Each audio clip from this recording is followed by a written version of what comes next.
Nah, kalau kita lihat dari logo kita GKI, apa yang menarik di lagu?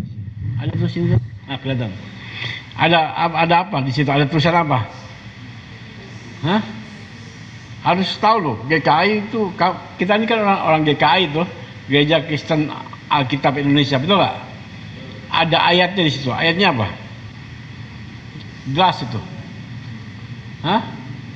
Ayatnya apa? Matius tulisnya Matius loh. Matius 28 ayat 19 dan 20 ya.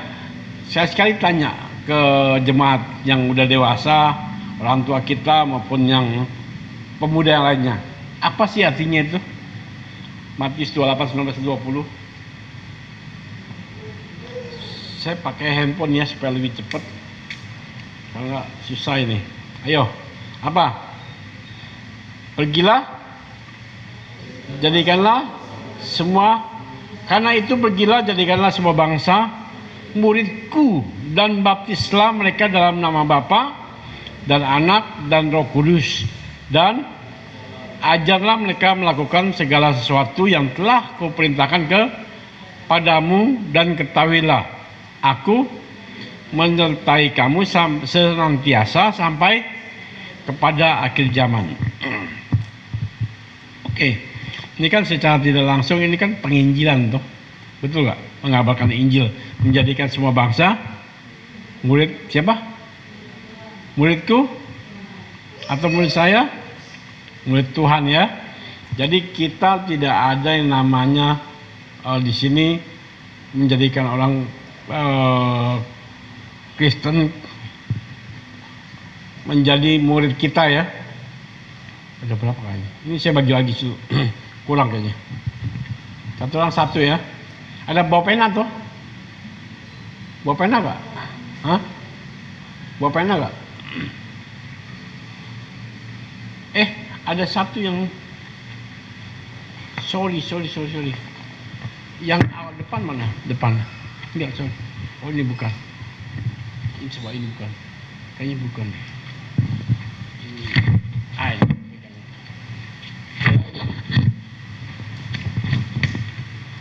Kasih. Oke. Saya sengaja supaya ada pena, ya, supaya nanti yang di kotak yang kosong-kosong itu kita isi, ya. Ada. Nah. Oke.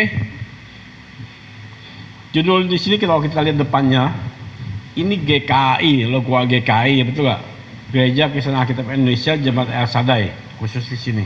Karena ini memang saya bikin dan buat khusus buat di sini, Jemaat El Shaddai. Bahan pelatihan pengabaran Injil, ya, Juni, ya. Di sini nama saya Maulana, ya. Dan saya udah ikut di sini udah lama, sebenarnya udah 3 tahun lewat ya. Oke, mungkin ada dia masih kecil. Ada calon dokter juga masih kecil waktu itu ya. Masih SMA ya. SMP. Hah? SMA ke-1 baru masuk ke-1 kan waktu itu. Masalah kelas 2 kah? Ya. Oke, kita halaman kedua. Saya kasih tahu dulu, kalau nggak ngerti tanya ya. Ini di sini yang kuliah siapa ya? 1, 2, 3, 4. Kuliah di mana? Kedokteran ini kuliah. Sikes juga. Victory. Fakultas? Oh, Kehutanan. Nggak pernah ketemu saya ya. Saya ngajar di Victory, khususnya hari Kamis. Tapi khusus Fakultas Pendidikan Agama Kristen. Ya, saya harap ada dari GKI juga masuk ke Kristen ya, ke PAK atau enggak ke teologi, karena itu penting. Kalau nggak ada generasi penerus, ya. Oke, kita lanjut. Apakah penginjilan itu? Halaman kedua. Nah, di sini penginjilan itu biasanya ya, orang yang yang non Kristen nih, dia bilang apa? Dia bilang penginjilan itu sebagai bahan upaya kristenisasi. Ngerti ya kristenisasi? Jadi yang mengkristenkan orang, ya. Terus ada lagi di kalangan Kristen sendiri, dia bilang apa? Menganggap suatu kegiatan sosial, ya. Padahal secara tidak langsung harusnya mengerti. Kalau kita mengerti, memahami tadi yang saya bilang, ayat Matius 28 ayat 19-20, tugas penginjilan itu tugasnya siapa? Semua orang Kristen, ya, baik itu tua muda, itu harus, ya, harus. Karena di sini dalam kata-kata apa? Penginjilan adalah proklamasi karya keselamatan yang dikerjakan oleh siapa? Kristus Yesus melalui kematiannya dan kebangkitannya di dalam kuasa Roh Kudus, dan menuntun adanya respon pribadi, yaitu pertobatan, iman, dan menerima itu sebagai apa? Tuhan dan Juru Selamat, ya, serta menjadi murid yang rela menyangkal diri, memikul salib dan melayani Dia. Nah, biasanya kalau orang kita rela menyangkal diri itu kayaknya agak sulit, apalagi dia bilang memikul salib, ya, itu paling sulit. Nah, maksudnya di sini apa? Maksudnya apa di sini? Menyangkal diri itu berarti seperti yang tadi saya bilang, ya, saya satu contoh bahwa kita pinter atau kita diselamatkan itu bukan karena kita, ya. Tidak ada satu manusia pun yang layak diselamatkan. Tidak ada satu manusia pun yang bisa menepuk dada dia diselamatkan karena dia hebat, dia baik, dia memberikan persembahan. Itu tidak ada satupun. Ya, kalau kita lihat nanti di ke depannya lagi. Ya, terus kemudian memikul salib. Nah, memikul salib itu udah rasanya kayak berat, betul nggak? Ya, kalau di saudara kita seperti ada yang dari GPI seperti yang salib miring, memikul salib bawa gitu, seperti Tuhan Yesus. Itu bukan seperti itu, ya. Memikul salib itu sebenarnya secara tidak langsung kita yang namanya orang kuliah nih, ya, yang kuliah itu pun juga sama. Kita punya kewajiban yang harus kita pikul, itu juga salah satu salib, ya, salib dalam kehidupan kita, ya. Kita harus seperti itu. Kita harus bangun pagi, harus ikut praktek segala macam, itu lah. Apalagi yang SMA juga sama. Begitu juga yang kerja, begitu sama. Ya, memikul salib, ya, kemudian juga melayani Dia. Nah, sekarang kayak gini kita melayani Dia, datang ibadah, terus tamborin atau jadi MC, itu bisa, ya, itu seperti itu. Oke. Nah, berita Injil hanya mengajarkan kebenaran yang bersifat umum tentang Allah, moralitas, tetapi juga berita tentang Kristus Yesus dan karya keselamatan yang dikerjakan di atas kayu salib bagi pengampunan orang Kristen, tidak, tapi bagi pengampunan dosa manusia, semua manusia, ya, baik itu yang dulu, yang sebelum kita, maupun yang akan datang, ya. Kayak kita sekarang nih, Tuhan Yesus sudah ampuni belum? Kalau di sini kan pengampunan dosa manusia. Kita nggak tahu Tuhan Yesus, betul nggak? Siapa sini pernah lihat Tuhan Yesus? Nggak pernah tuh, cuman dengar apa? Dengar khotbah, baca Alkitab, ya. Kita nggak pernah, atau gambar-gambar, paling mantap gambar seperti itu, ya. Tapi itu nggak boleh sembah, ya. Gambar-gambar nggak boleh sembah. Nah, itu seperti itu. Jadi kita nggak tahu, tapi kita tahu di dalam apa? Firman Tuhan, ya.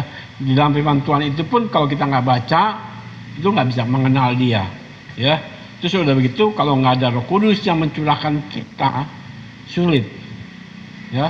Lalu kalau Roh Kudus, dibilang Roh Kudus begitu, kita agak sedikit nih, bagaimana? Kapan kita dapat Roh Kudus? Apakah tunggu Pentakosta atau bagaimana? Yang kuliah mesti bisa berpikir lebih baik. Ayo, bagaimana? Roh Kudus dapat dari mana? Apa kita berdoa dulu? Apa didoakan sama Bapak Pendeta, Bapak Gembala Sidang, terus ditumpang tangan, lalu bisa begitu, terus berbahasa roh? Ayo, bagaimana? Karena banyak loh. Bapak kasih tahu, ya, di luaran tuh banyak pemahaman seperti itu, betul nggak? Tumpang tangan, terus ada lagi yang tumpang tangan itu terus jatuh ke depan. Kayak kemarin tuh ada pendeta yang bilang begitu. yang di AIMAS ya. Bagaimana? Banyak sekali pengajaran-pengajaran yang tidak baik, yang tidak benar. Bagaimana? Apakah seperti itu? Penerima Roh Kudus?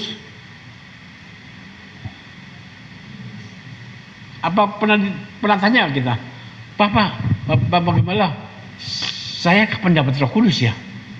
Pernah nggak tanya? Ayo, pernah nggak tanya sama seniornya, sama kakak-kakaknya?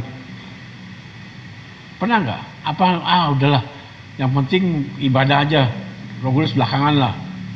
Ayo, kapan kita dapat Roh Kudus? Ada yang tahu? Berdoa? Oke, siapa yang lain daripada itu? Karena nanti kalau pelajaran ini, pahamin ini, itu lebih pusing lagi loh. Saya mau kasih tahu. Ya, orang bertobat dulu atau percaya atau percaya dulu? Hah? Percaya dulu, baru itu seperti itu. Jadi ada yang bilang, oh bertobat dulu baru percaya. Tidak. Jadi mesti pahami, ya, percaya itu nanti kalau kita belajar lagi di ayat yang lanjutnya, ya. Jadi kalau kita dapat Roh Kudus, bagaimana? Kita harus percaya dulu, ya. Roh Kudus itu datang bukan seperti zamannya PL, ngerti gak? Bukan zaman PL. PL itu di dalam PL, kalau kita baca PL, itu Roh Allah masuk ke dalam manusia, terus bisa keluar lagi, ya, di PL, di Perjanjian Lama. Baca nggak?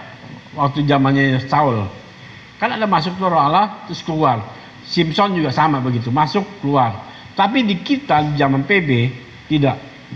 Ya, kalau udah sekali dipilih sama Tuhan dan percaya sama Tuhan, dia akan diam di dalam hati kita. Ya, diam di dalam hati kita. Nah, itu tergantung di kita lagi sekarang. Sekarang kita mau mendiamkan Roh Kudus di dalam hati kita, atau mau mendukakan Roh Kudus di dalam hati kita, atau bagaimana? Nah, banyak sekali orang Kristen bilang murtad, ya, itu pemahaman yang salah, ya. Kenapa?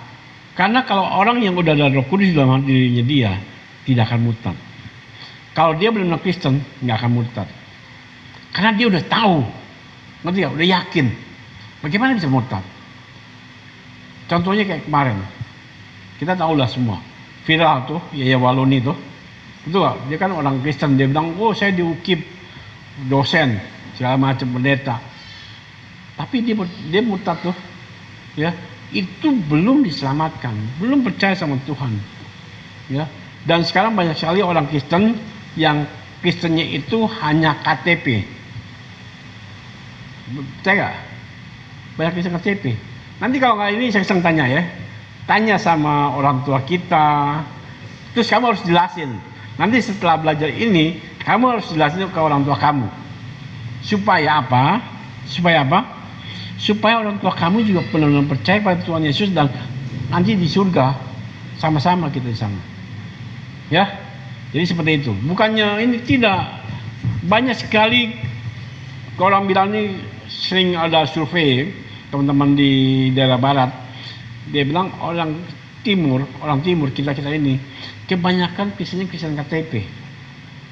Ya. Contoh, ini contoh ya. Saya ingin tanya kamu, pendapat kamu yang punya paradigma dalam otak kamu ya, masing-masing.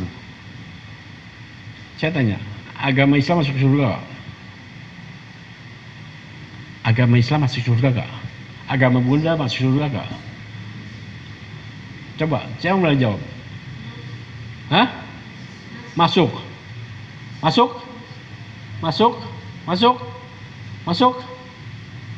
Coba yang masuk tangan deh. Berapa orang saya mau lihat? Satu.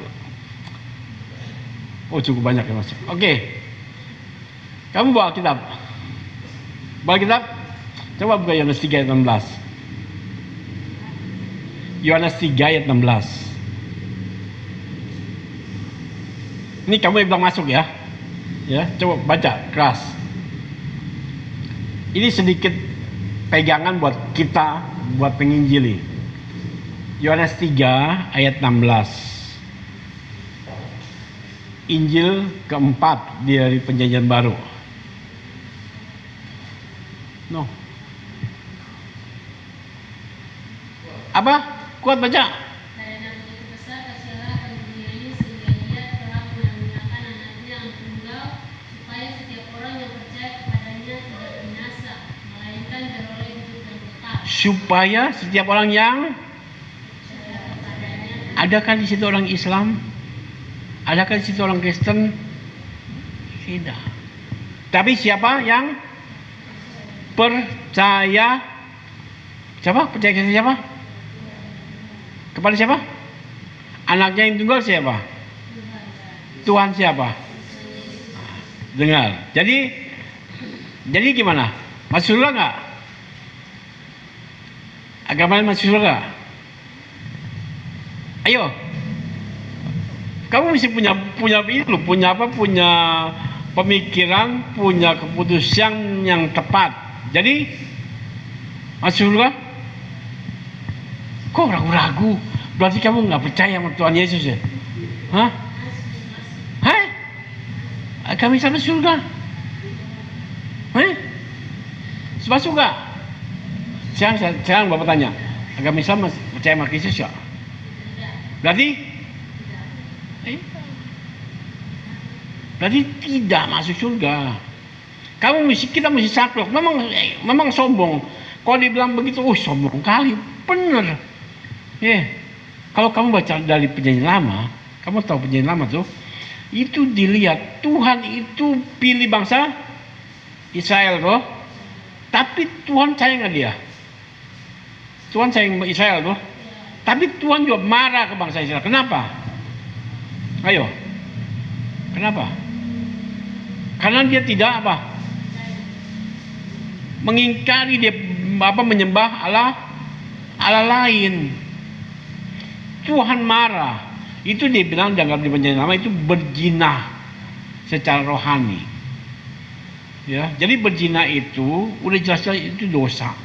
Baik itu berzina rohani maupun secara jasmani. Ya. Bapak kasih tahu, ya. Banyak kita di Papua ini, anak-anak kita baik yang cewek maupun cowok, maupun nona maupun nyong itu suka begitu, ya, melakukan hubungan seks sebelum nikah.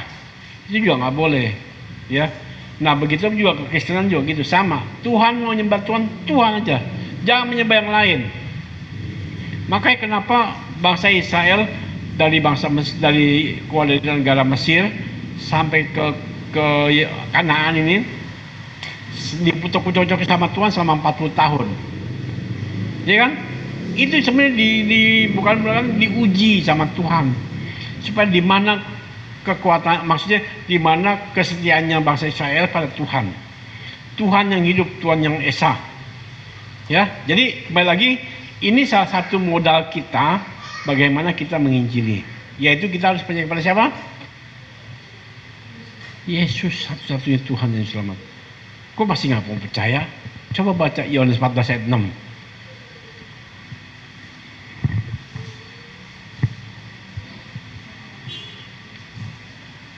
Apa Yohanes 14 ayat 6? Katakan. Kata Yesus kepadanya, akulah jalan dan kebenaran dan hidup. Tidak ada seorang pun yang datang kepada Bapa kalau tidak melalui aku. Nah sekarang saya tanya, siapa itu Bapak?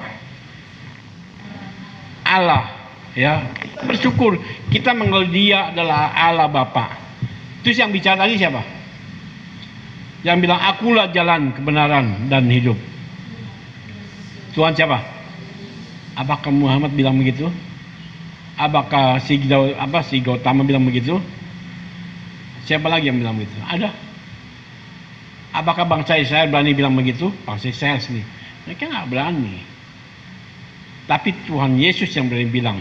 Boleh kan hanya orang yang malah di sini kan malah orang-orang yang boleh kan orang gila pun nggak berani bilang akulah jalan kebenaran dan hidup. Nggak ada yang bilang, nggak ada kata-kata itu. Cuma Yesus satunya. Jadi kalau kita punya pandangan bahwa agama lain masuk surga, ya Alkitab kamu itunya coret dihitamin aja supaya nggak dibaca orang. Ngerti ya? Supaya nggak dibaca orang. Supaya pun kamu jangan baca juga itu. Tapi kenyataan tertulis tuh. Ya, tertulis gak? Nyata gak? Jelas gak? Itu, pegang itu. Ada lagi di Yohanes juga ada, bahwa kita tidak akan diambil sama iblis karena Tuhan Yesus sudah pegang. Ya, oke, kita lanjut di bawahnya. Tanpa karya Yesus, manusia berdosa tidak dapat menyelamatkan dirinya sendiri dan akrab berhadapan dengan Allah sebagai hakim yang adil. Dan di dalam dunia ini manusia berdosa harus menentukan secara pribadi sikapnya terhadap undangan Injil untuk menerima Kristus Yesus sebagai Juru Selamat dan Tuhan dalam hidupnya, menaruh pengharapan sepenuhnya kepada Kristus baik di dunia sekarang ini dan masa yang akan datang, melayani, mengikuti, menyangkal diri dan menjadi murid Kristus. Nah, ngomong-ngomong masalah dunia akan datang itu di mana? Dunia akan datang itu di mana? Yang di sini maksud? Di sini maksudnya apa? Di dunia sekarang ini dan masa yang akan datang. Maksudnya apa? Yang akan datang maksudnya apa? Tahu? Siapa yang di sini nggak akan mati? Nah, akan mati kan semua? Pasti mati. Tapi ingat, orang Kristen yang percaya pada Kristus itu mati itu hanya sebagai pintu masuk ke surga. Itu yang jaminannya. Dan kalau kita orang percayalah bahwa kita akan bersama dengan Tuhan. Ya. Dan dunia sekarang ini, ya ini sekarang dunia hidup ini. Dan semua persoalan di dalam hidup kita ini, yang sekarang kita di dunia ini, percayalah dalam Dia. Ya, percaya. Baik yang di sini masih ada yang masih sekolah SMA, ada tuh, berdoa sama Tuhan. Ya, minta, buka pikiran kita untuk pintar. Ya, tapi Tuhan akan memberikan kepintaran kalau kita apa? Komitmen. Ya betul gak? Komitmen. Kalau nggak komitmen gimana? Kamu mau pintar, tapi kamu malas sekolah, bagaimana bisa pintar? Terus kamu berdoa sama Tuhan, bisa kasih? Tidaklah. Jangankan kamu kan mahasiswa, tingkat berapa? Tingkat berapa? 3, 4 atau 6? 6. Coba kamu, nggak usah kuliah lah, bisa pintar? Tidak akan bisa pintar. Bahkan kadang-kadang, Bapak kasih tahu ini pengalaman. Ini tangan disuntik nih, bukan disuntik, diperiksa darah atau infus. Bapak sering tanya, lulusan mana? Ada yang bilang Stikes, ada yang Poltekkes. Waduh, ngeri-ngeri juga kalau disorong. Kenapa? Nadinya nggak kena, nggak masuk. Kemarin karena di sini bengkak, tidak bisa dicabut lagi. Udah sampai 5 hari di rumah sakit, cabut baru bengkak. Waduh. Ya, jadi kalau kalian nggak belajar, terus berdoa doang sama Tuhan, nggak bisa. Jadi kita harus berdoa, betul berdoa, tapi harus kita pun belajar. Jangan maunya anak-anaknya aja. Tuhan itu nggak membuat kita tuh sulap bim salabim, tidak. Ya, semua ada jenjangnya, ada waktunya. Tapi itu yang penting komitmen. Ya, komitmen. Ingat, bangun pagi bangun. Jangan sampai disuruh mama diteriakin atau bahkan mungkin disiram air kah. Ya, seperti itu ya. Oke. Nah, ini juga sama, penginjilan juga sama. Ini ada komitmennya, ya. Oke, lanjut. Penginjilan ibaratnya peperangan rohani, ya, peperangan rohani. Kenapa peperangan rohani? Karena kita menarik orang dari kuasa gelap untuk kembali kepada siapa? Kepada Sang Pencipta, kepada Tuhan, ya. Dia kata merebut dan membebaskan manusia dari kuasa kegelapan dan memindahkan ke dalam kerajaan Allah. Ya, seluruh dunia berada di dalam kuasa iblis. Itu ada di Yohanes 1 Yohanes ayat 5 pasal 116. Nanti baca ya. Yang berusaha terus menerus menggelapkan dan menutup pikiran manusia terhadap berita Injil sehingga manusia tidak dapat melihat cahaya Injil tentang kemuliaan Kristus. Ada di dalam 2 Korintus pasal 4 ayat 4. maka itu diperlukan kuasa Allah untuk menghadapinya. Ya. Nah, di sini dikatakan menjadi saksi Kristus tidak hanya meliputi tingkah laku dan pola hidup sehari-hari, tetapi juga saksian imam secara verbal tentang Tuhan Yesus. Nah, ini pola hidup ini sama, ya, tingkah laku sama. Yang tadi mau bilang bahwa kita mau menginjili, tapi kita sendiri malas ke gereja, malas kita berdoa, malas kita baca Alkitab. Bagaimana? Orang kan mesti lihat, kamu aja begitu, ya. Ada yang bilang gini, kamu aja mau ajak saya ke gereja, kamu sendiri masih merokok, kamu aja sendiri masih mabuk. Bagaimana? Gitu, ya. Jadi seperti itu pola hidup, ya, kita harus jaga. Pola hidup, tingkah laku kita harus jaga sehari-hari, ya. Kemudian hakikat Injil. Ini sampai jam berapa kah? Mau balik? Ini udah jam 6. Setengah 7. Oke. Karena ini nggak mungkin satu harian ini. Karena ini tuh panjang ini. Ya, tapi nanti baca sendiri. Nih, nanti kita lanjut lagi, ya. Jadi hakikat Injil, ya, kita harus tahu bahwa Injil itu adalah berita sukacita, ya, berita sukacita bahwa Allah di dalam kasih-Nya yang tidak terbatas menyediakan pengampunan bagi manusia berdosa berdasarkan karya penebusan Yesus Kristus di atas kayu salib. Janji penebusan tersebut bersumber pada Allah Tritunggal di dalam kekekalan Allah Bapa, Allah Anak, dan Allah Roh Kudus yang telah berencana untuk menyelamatkan orang berdosa sebelum dunia diciptakan. Ya, itu di dalam Efesus 1 ayat 3 dan 4, Efesus 3, 8, 11, lalu Titus ada, Ibrani, lalu 1 Petrus. Ya.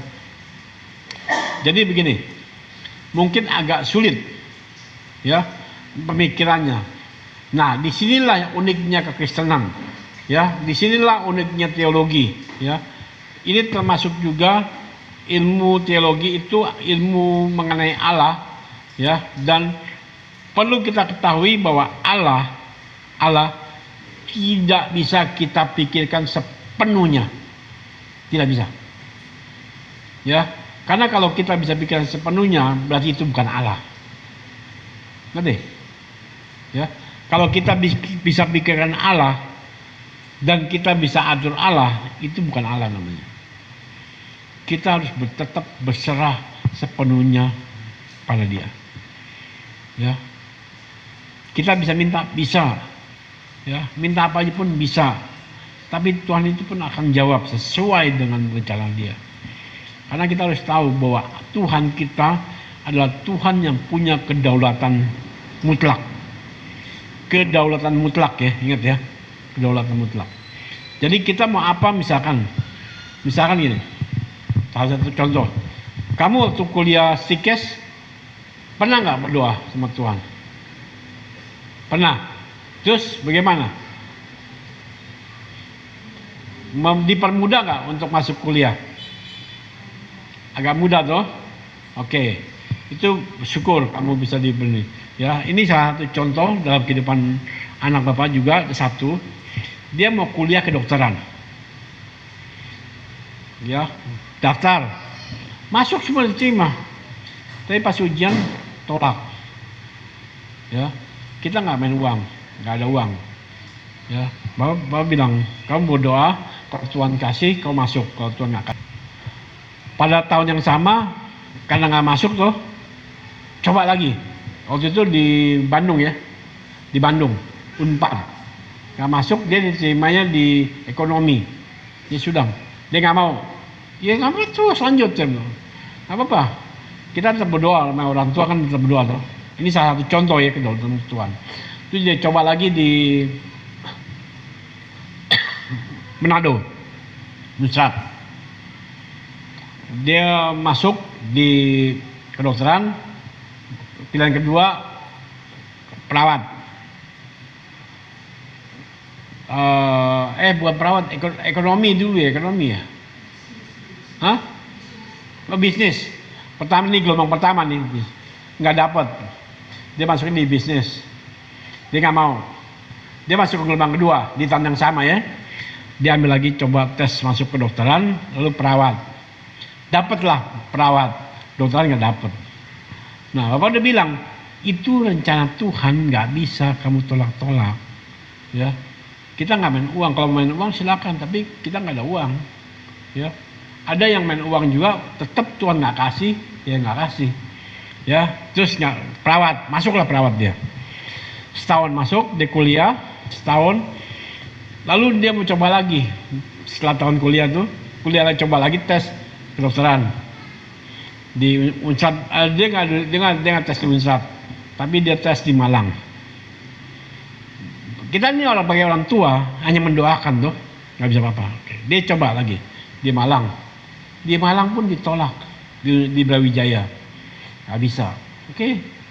Lalu saya tanya, padahal di Unsad udah keluar. Lalu bagaimana kamu mau kemana? Lalu dia bilang akhirnya apa? Saya ke farmasi. Silakan farmasi. Tes, tembus, masuk, dan sampai akhirnya lulus. Nah, itulah salah satu kedaulatan Tuhan. Ngerti ya? Kita harus peka. Memang anak Bapak tuh sudah bilang, tapi dia mau kekeh, mau kuat kemauannya, silakan. Tapi Tuhan nggak bisa. Dan akhirnya dia sekarang baru lulus farmasi. Ya, kerja di Kalbe Farma atau masih ya. Nah itu. Tapi kemudian dia menikah, ya sudah sekarang suaminya yang di Kalbe. Jadi seperti itu. Bapak udah bilang, ingat semua apa yang kita mau boleh kita taruh dalam nama Tuhan. Mohon. Tapi semua mau Tuhan yang menentukan. Kita harus terima dan harus bersyukur. Dan sekarang puji Tuhan dia udah bersyukur, ya udah menerima, dan sekarang udah punya anak satu, ya jalan hidup begitu. Ya, jadi kalian juga sama. Ya, kita pun sama. Ya, bukan hanya kamu yang masih muda, Bapak pun yang muda ini ya masih kita tetap menyerahkan dalam tangan Tuhan. Ya, seperti itu. Jadi kita ini nggak bisa apa-apa. Kita hanya tugasnya itu percaya pada Tuhan, terus sama mengabarkan Injil itu. Nah, memang kalau kita yang awam agak susah kita menginjili, betul nggak? Tapi yang pasti pondasi dulu kalian tuh penting. Pondasi iman kalian penting. Kalau pondasi kita nggak bingung atau nggak percaya sama Tuhan, kayak tadi Bapak bilang bahwa agama lain masuk surga, enggak, Islam bilang kamu masuk, itu udah kacau udah. Ngerti ya? Karena kalau dia bilang kita belum masuk surga, itu kita akan ragu-ragu. Buat apa kalau dia udah masuk surga kita injilin? Betul nggak?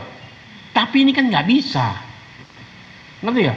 Nggak bisa. Waktu zaman PL itu keselamatan semua hanya di dalam Israel aja, bangsa Israel, nggak bisa di luar.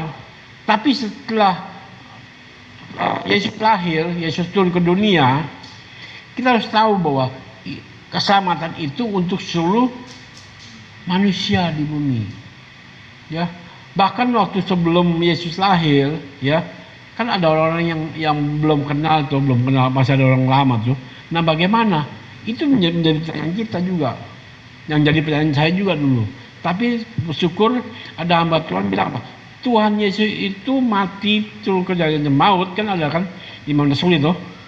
Imam Rasul kan turun ke jalan maut, dia itu menginjili mereka yang mati-mati. Dan kita yakinlah bahwa ada yang pasti percaya. Ya. Dan kita juga sebagai orang yang hidup sekarang ini pun banyak hal-hal yang mesti kita mengerti secara iman. Seperti itu. Kayak tadi tuh, orang di luar Kristen percaya masuk surga atau enggak? Tidak. Ya.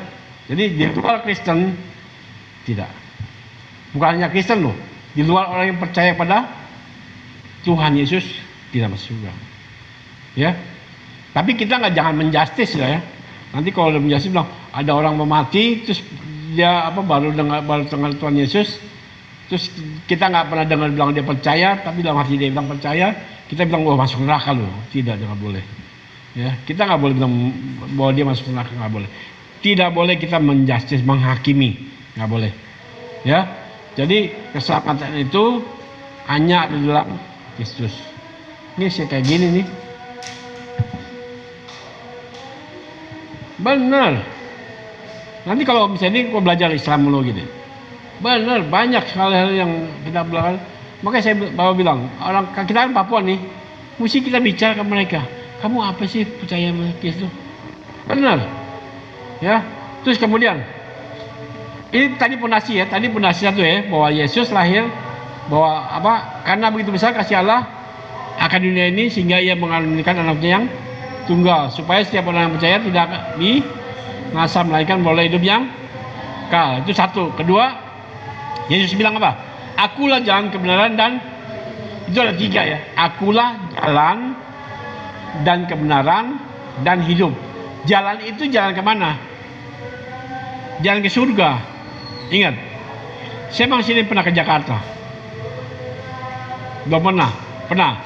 Sekarang baru tanya, kalau kamu pernah ke Jakarta, sebelumnya ke Jakarta siapa yang tuntun? Ada yang tuntun nggak? Ada yang tuntun kamu ke Jakarta nggak? Hah? Mama? Teman-teman, ada yang dia pernah ke Jakarta tuh? Nah itu. Jadi kalau kita yang nggak pernah ke surga, pasti tersesat nggak? Tersesat lah, nggak tahu surga mana. Tapi Tuhan yang dari surga turun ke dunia, terus bawa kita dari dunia ke surga, sesat nggak? Enggak lah, pasti nggak sesat lah. Ya, jadi itu jalannya Tuhan. Dan orang-orang Muslim selalu berdoa berikanlah jalan yang lurus. Kalau nggak percaya tanya mereka. Pernah kamu bilang, kamu berdoa selalu minta jalan yang lurus kan? Begitu. Padahal Tuhan Yesus bilang, akulah jalan dan kebenaran dan hidup. Itu kebenaran yang sejati. Ya, hitam di dalam firman Tuhan jual. Katakan ya, tidak. Gitu. Ya, kebenaran Tuhan benar itu adalah juru selamat gitu. Lalu hidup itu maksudnya adalah hidup di surga. Ya, bukan hanya di surga, di dunia juga hidup kita. Di dalam Tuhan ada. Walaupun sesusah-susahnya kita, kan ada lagunya ya. Dia bilang apa? Jatuh tidak tergeletak, betul gak? Tangan Tuhan menopang, ya. Itu. Oke. Kemudian itu yang kedua, yang ketiga. Prinsip yang ketiga gini.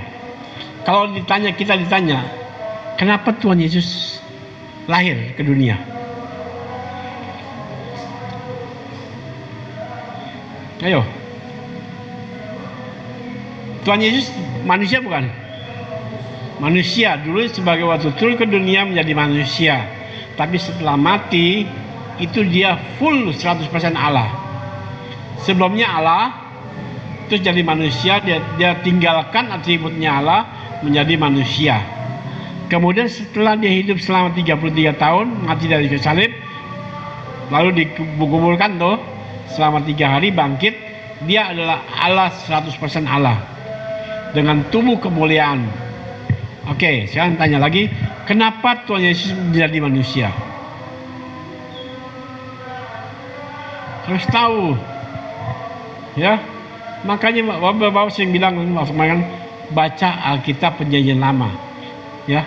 Itu cara Allah, ya, cara bangsa Israel untuk menebus, meminta ampun pada Tuhan mengenai dosa-dosanya dia melalui apa? Kurban. Tapi kita bersyukur sekarang ini nggak perlu.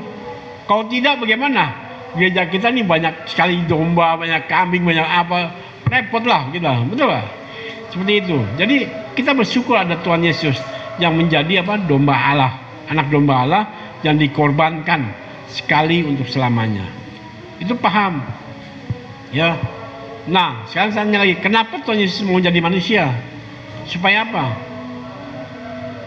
Menebus dosa manusia, betul. Oke, terus apa lagi?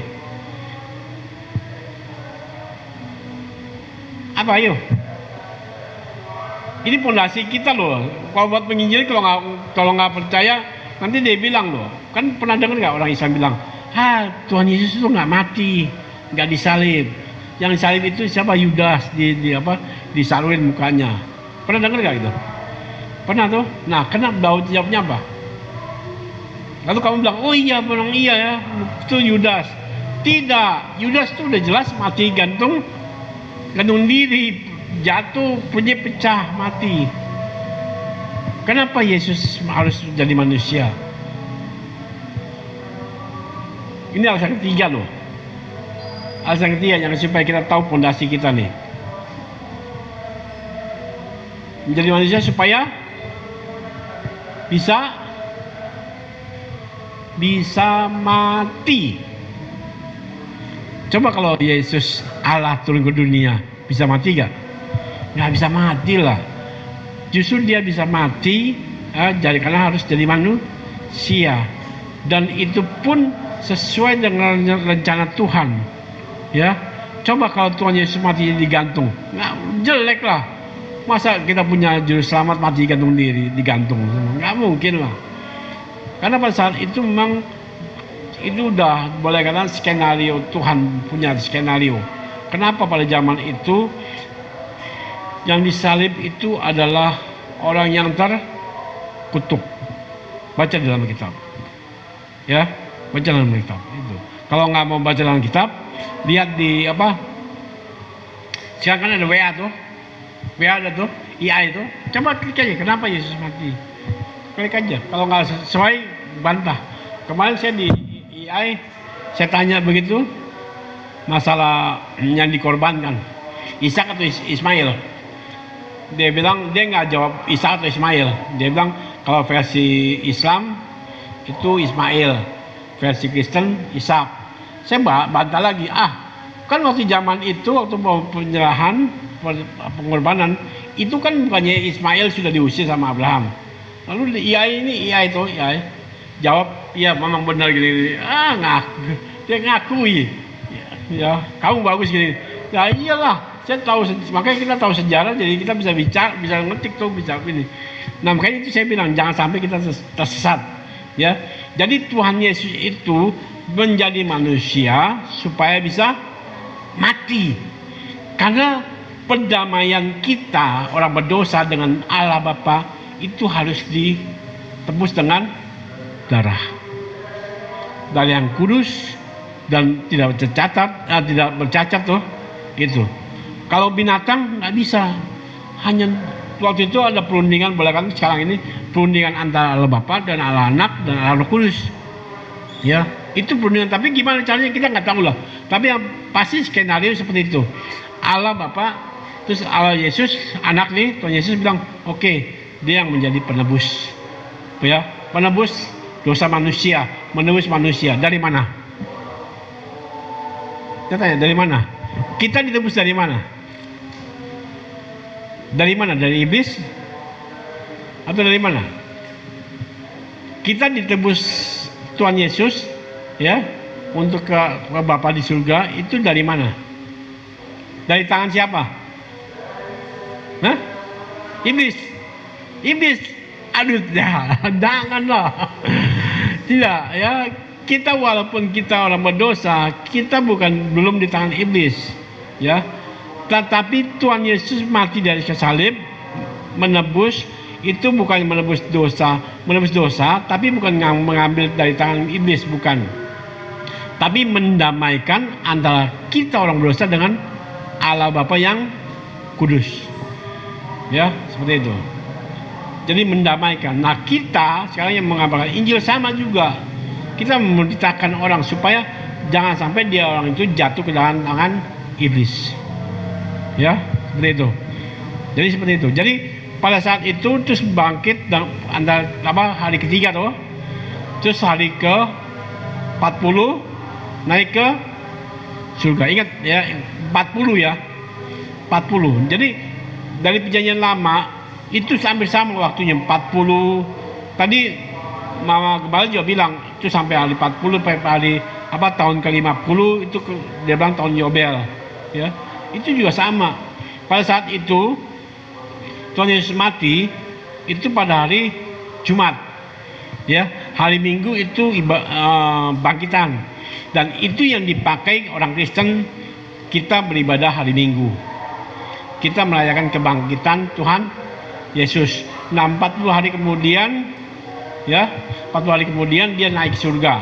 Itu pun dipakai sama bangsa Israel 40 tahun. Dia tahu kita 40 hari Yesus. Kemudian 10 hari kemudian itu harinya turunnya apa? Turunnya Roh Kudus, Pentakosta itu. Ya, itu jadi ada waktunya. Jadi selamat malam. Tuh, ini satu lagi.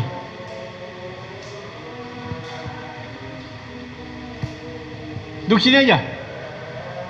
Supaya bisa nih. Habis kuliah kah? Kuliah? Oh, oke. Nggak apa-apa. Lanjut aja nanti. Ya. Oke. Jadi seperti itu. Jadi pondasi itu nanti diajarin aja ya. Kakaknya tuh temennya. Ya. Pondasi itu. Tanya sama dia. Coba tanya sama dia dulu. Tanya dulu. Agama Islam masuk surga nggak? Hah? Betul nggak? Betul nggak? Tuh udah geleng-geleng kepala karena dia udah dengar. Tidak, ya. Jadi kalau kita bilang masuk surga atau tergantung keyakinan masing, nggak bisa. Kamu percuma kamu masuk ke jadi orang Kristen, ya. Karena balik lagi nanti tanya ke teman-temannya ya, kenapa gitu? Kenapa harus tergantung keyakinan? Tanya, kenapa nggak boleh? Tanya nanti. Oke, tanya ya. Nanti lanjut. Oke. Jadi itu. Jadi kita harus tahu itu keyakinan ketiga bahwa Yesus lahir ke dunia supaya jadi manusia, itu supaya bisa mati menebus dosa manusia. Karena penebusan dosa manusia atau perdamaian antara kita orang berdosa dengan Allah Kudus, Maha Kudus itu harus melalui pencurahan darah. Ya. Jadi kita bersyukur karena Tuhan Yesus telah mati menggantikan kita dan sudah tidak ada lagi korban-korbannya lagi, ya. Kurban seperti sapi kayak yang dilakukan kemarin tuh nggak perlu lagi, ya. Coba kalau misalnya gereja kita perlu lakukan gitu, udah kacau dah, ya. Jadi itu yang ketiga, itu harus pahami, oke. Lalu kita lanjut. Yang halangan ketiga di bait ketiga, alinea ketiga. Allah Roh Kudus menyadarkan seorang manusia akan keberdosaannya dan kebutuhannya akan keselamatan dengan melahir barukan. Itu di Yohanes 3 pasal 3 ayat 3, ayat 5 dan ayat 7. Dan kemudian di 1 Yohanes 4 ayat 10, ya, Yohanes 14 ayat 6. Dan memberikan kemampuan untuk beriman kepada Allah dengan hati yang baru. Itu di Yesaya pasal 11 ayat 19 itu, ya. Jadi kita ini orang yang udah percaya itu sudah diberikan sama Tuhan hati yang baru, yang percaya gitu. Tapi sekarang ini ya baru hari ini yang mungkin lebih jelas lagi mengenai iman, ya. Jadi kita udah tahu nih bahwa tidak ada keselamatan di luar Kristus, di agama lain tidak ada. Jangan sombong hati, nanti ya.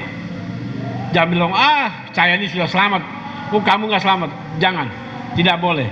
Itu namanya kesombongan rohani. Itu yang dibenci oleh Tuhan.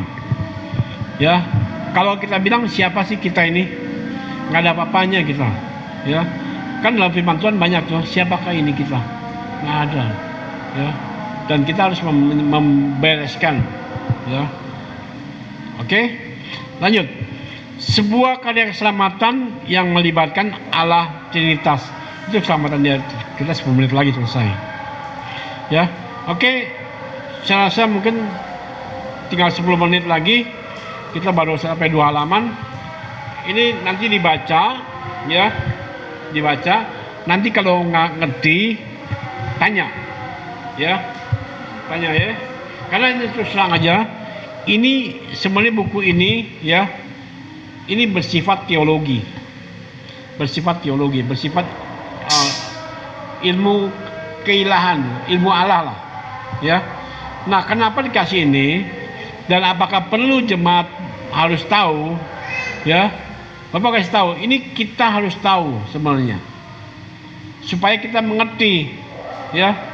Karena nggak sembarangan bicara-bicara. Karena terus terang aja di luar itu banyak sekali yang bicara kok, ya, mengenai kekristenan banyak, ya. Kita lihat pengajaran yang sesat juga banyak, ya.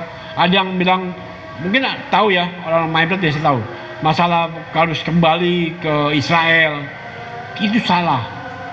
Bapak kasih tahu, keselamatan itu bukan dari Israel. Ya. Keselamatan itu dari siapa? Tuhan. Ya, melalui Tuhan Yesus itu keselamatan yang benar. Ya. Karena itu yang penting, ya, bukan bangsa. Sekarang waktu zaman PL oke. Dia dari dalam dari luar ke dalam, dari Allah pada Israel. Tapi sekarang tidak. Kita yang harus keluar memberitakan Injil. Oke? Karena waktu nggak cukup, ya mungkin nanti kapan lagi ya kita akan lanjut. Tapi yang pasti itu tiga pokok itu harus kalian pahami.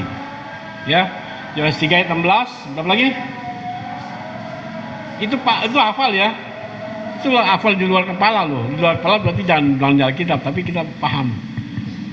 Yohanes 3 ayat 16, Yohanes 14 ayat 6, ya. Cuma itu dua itu yang penting loh, dua. Terus kalau mau tahu lagi, keselamatan itu bukan hasil usaha kita. Itu kita baca di Efesus 2 ayat 8, 9, 10. Coba baca.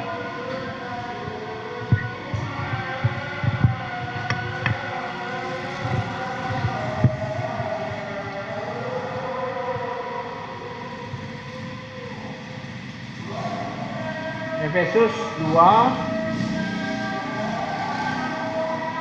8, 9, 10. Sebab karena kasih karunia kamu diselamatkan oleh iman, itu bukan hasil usahamu, tetapi pemberian Allah. Itu bukan hasil pekerjaanmu. Jangan ada orang yang memegahkan diri, karena kita ini buatan Allah, diciptakan dalam Kristus Yesus untuk melakukan pekerjaan baik yang dipersiapkan Allah sebelumnya. Ia mau supaya kita hidup di dalamnya. Ngerti? Jadi begini, mungkin ada yang bilang begini, ini ada satu pertanyaan yang dulu kita pakai biasanya. Jadi seorang hamba Tuhan ditanya begini, kalau kamu mati, yakin kita masuk surga? Lalu dijawabnya bilang, oh yakin. Yakin, kenapa? Asalnya, saya udah melayani Tuhan, saya kan hamba Tuhan. Ya, atau ada yang bilang begini, oh kan saya kan orang Kristen, rajin ibadah, memberi persembahan, betul nggak? Betul nggak seperti itu? Tapi dalam firman Tuhan ini tidak. Di ayat 8 ini apa dikatakan? Sebab karena kasih karunia kita diselamatkan oleh siapa? Oleh iman. Iman itu pemberian dari Allah, bukan usaha kita di sini katanya. Ini bukan usaha kita, tetapi pemberian. Ingat itu. Jadi kita bersyukur kita diselamatkan karena kasih karunia Allah, ya karena iman, ya. Dan dikatakan ayat 9, itu bukan pekerjaan kita, bukan usaha kita. Jadi di belakang ini jangan ada orang yang memegahkan diri, tepuk dada nih. Oh saya nih hebat. Tidak bisa. Kan saya sering rajin melayani. Saya kan main keyboard, saya kan singer, saya kan tamborin. Tidak. Ya. Kita tuh nggak ada apa-apanya. Kita perbuatan baik kita tuh seperti kain bond, di bawah di firman Tuhan dikatakan kain dekil, kain kotor yang harus dibuang. Seperti itu. Ya. Dan ayat 10-nya mengenai perbuatan baik, ingat perbuatan baik itu kita harus lakukan. Jadi kita melakukan perbuatan baik bukan untuk masuk surga, tidak. Ya, paham? Jadi kita melakukan perbuatan baik itu tahu di sini, ya, diciptakan dalam Kristus Yesus untuk melakukan pekerjaan baik yang disiapkan Allah sebelumnya. Ia mau supaya kita hidup di dalamnya.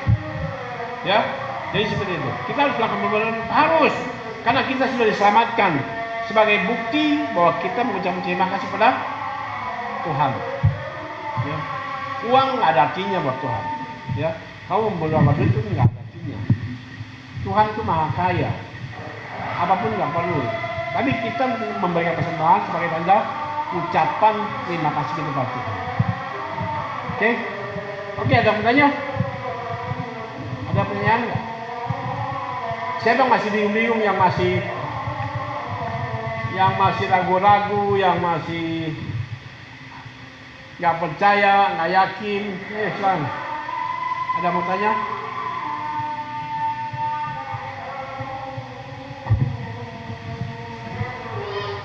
Penginjilan itu penting ya. Satu, untuk kemuliaan Tuhan. Kedua, untuk pertumbuhan gereja. Ya, coba kita lihat. Kalau kamu ngamatin, ya, banyak orang baru. Sedikit tuh, malah bahkan nggak ada. Itu nggak ada orang baru tuh. Nah, terus bagaimana dengan orang baru? Ayo, jangan kita menarik anggota gereja lain, jangan. Tadi kita perlu nginjil mereka untuk mereka bertumbuh di gereja masing-masing. Tapi kalau mereka mau bertumbuh di sini, ya mari. Kita nggak mengadu domba orang. Tapi kalau mau bertumbuh, mari silakan. Ya, kalau sih ngajarin begitu. Jadi kita ngajarin supaya orang bertumbuh, bukannya dia harus pindah gereja sih, tidak. Ya, harus paham. Oke? Ada yang bertanya? Jangan ragu, jangan malu, nggak apa-apa, ini gratis. Ayo, kalau nggak ada, kita selesaikan, kita berdoa terus kita tutup. Ada? Nanti tugasnya ada loh. Tugasnya Bapak yang lihat sebulan kemudian bisa bawa orang nggak? Ini dong, ajar. Apa bertanya apa?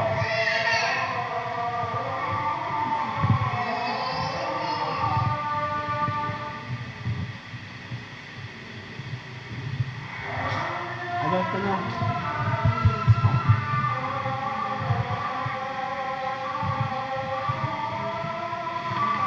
Nanti yang di kotak-kotak kosong itu, kayak gini kan ada kotak kosong tuh.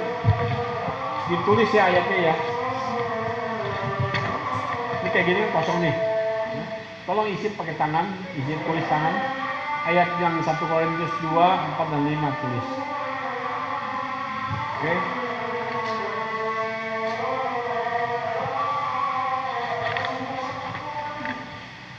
Ada yang tanya nggak? Nggak ada? Wah, puji Tuhan, udah pintar semua.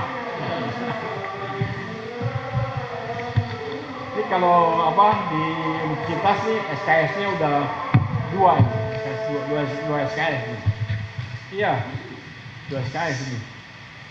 Nanti kita coba bahas dengan jemaat dewasa mengenai Islam. Kenapa? Karena kan Bapak bilang tuh mengenai Tuhan Yesus yang dibilang Isa Al-Masih itu hanya ada 2 kitab yang menulis, Alkitab dan Al-Quran. Ya, kita bersyukur, bilang aja kita bersyukur. Dan di Al-Quran ini nggak jelas. Ya, kenapa nggak jelas? Ya, itu namanya mereka dirubah, Isa Al-Masih. Terus Abraham jadi Ibrahim. Ya, Maria nggak dirubah sama dia, Sarah nggak dirubah, Ismail nggak dirubah. Tapi kenapa kok Abraham dirubah dengan Ismail? Abraham jadi Ibrahim? Nah, itu mesti ditanyakan. Ya. Tapi kalau mereka udah dibuka begitu mengenai pengertian Islamnya, baru akhirnya mereka sadar. Dan sekarang ini banyak orang-orang Muslim yang bertobat dan mengakui bahwa Yesus adalah Tuhan yang selamat. Ya. Oke? Gak ada pertanyaan? Jelas? Mantap. Puji Tuhan. Kita lihat bulan kemudian ya. Nanti kita akan ada perlengkapan lagi. Kita bahas lagi. Kapan nih? Nanti di ruang Bali ya. Oke?